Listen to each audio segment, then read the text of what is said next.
Initialise नहीं है, int से हमने नॉर्मल उसका डिफाइंड है। फिर यहाँ पे 3 लूप दिख रहे होंगे तुम्हें, आई जे के।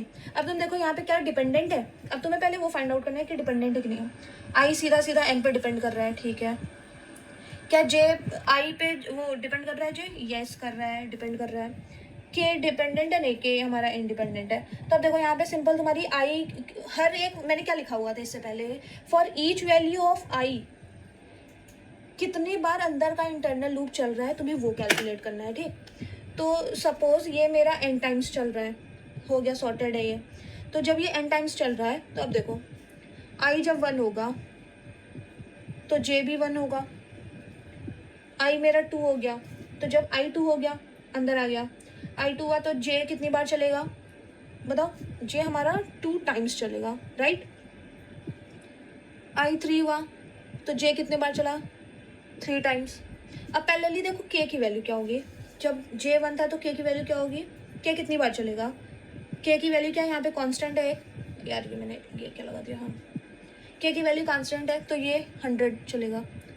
फिर जब ये जे 2 टाइम्स चल रहा है तो क्योंकि देखो ये इसके भी अंदर लूप है तो क्या कहा ईच टाइम वो वाला रन करेगा, तो ये क्या हो जाएगा, मार्कर का थोड़ा इशू है, हाँ ये हो गया सिंपल। फिर यहाँ से 3 × 100 ऐसे ही चलता रहेगा, ऐसे ऐसे, ये भी उतने टाइम्स ये ऐसे चलेगा कुछ। अब तुम देखो यहाँ से तुम्हें क्या करना है, सबसे जो इंटरनल वाला है उसका सम करके निकालो क्या आएगा। अब अगर तुम के का सम करके निकालोगे तो तुम्हें क्या मिलेगा यहाँ पे, अगर मैं 100 कॉमन ले लूँ तो क्या आ रही है इक्वेशन, क्या कुछ ऐसी दिख रही है तुम्हें, क्या कुछ ऐसी दिख रही है इक्वेशन, किसकी थी, अभी मैंने जस्ट एक क्वेश्चन इससे पहले सॉल्व करवाया था तो मैंने उसमें बताया था कि ये किस चीज़ की इक्वेशन है। क्या यहाँ पे कांस्टेंट है, तुम कांस्टेंट को हटा सकते हो, इसका मतलब नहीं है। इसका क्या दिख रहा है ये तुम्हें, ये सिंपल दिख रहा है तुम्हें sum of n natural numbers by 2 हुआ।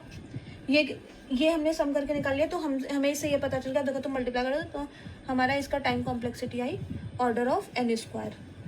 आई होप समझ में आ गया होगा डिपेंडेंट लूप का कॉन्सेप्ट कैसे बताया है।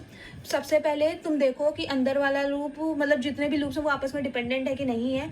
अगर डिपेंडेंट है तो कुछ नहीं करना है, सिंपल आई वाला अगर है लूप स्टार्ट हो रहा है तो जितनी बार चला उतने टाइम्स ये चलेगा।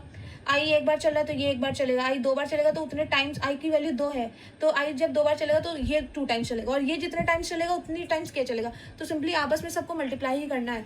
तो जब ये हमें एक्चुअल में के की वैल्यू चाहिए कि अंदर वाला लूप फाइनल वर्स्ट केस में तो सबसे ज़्यादा यही चल रहा है, तुम इसी की तो कैलकुलेशन निकाल रहे हो, तो इसकी कैलकुलेशन कैसे आएगी, कॉन्स्टेंट हम कंसीडर नहीं करते, हमने ले लिया, हमें दिख गया एन की वैल्यू यहाँ से दिख गई और एन निकाल लिया तो हमारा क्या हो गया ऑर्डर ऑफ n²।